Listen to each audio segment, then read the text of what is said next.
and damn sure and expected sum either in CBSE or in state board. I mean either NCERT or SCERT. These two sums are very very very important. Okay, so మనకి entire ట్రిగ్నోమెట్రీలో first importance ఇవ్వాల్సినటువంటి important first two sums ఏవైనా ఉన్నాయి అంటే అవి మీకు board మీద కనబడుతున్నటువంటి ఈ టూ సమ్స్ అన్నమాట. ఆల్రెడీ మనం ప్రీవియస్ వీడియో క్లాస్ సెషన్ లో ఎగ్జాంపుల్స్ చెప్పుకున్నాం, అలాగే కొన్ని ఎక్సర్సైజ్ ప్రాబ్లమ్స్ అంటే పబ్లిక్ పాయింట్ ఆఫ్ వ్యూలో ఫస్ట్ మనం కాన్సన్ట్రేట్ చేయాల్సిన సమ్స్ కూడా చెప్పుకున్నాం.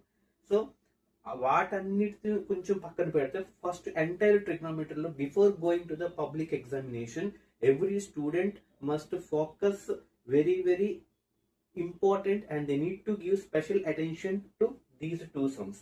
ఓకే, ఐ థింక్ ఇది కూడా మీరు నెంబర్ ఆఫ్ టైమ్స్ మీ యొక్క స్కూల్లో ప్రాక్టీస్ సెషన్ లో ఎగ్జామ్స్ లో కూడా మీరు చాలాసార్లు రాసే ఉంటారు. ఇది నెంబర్ ఆఫ్ టైమ్స్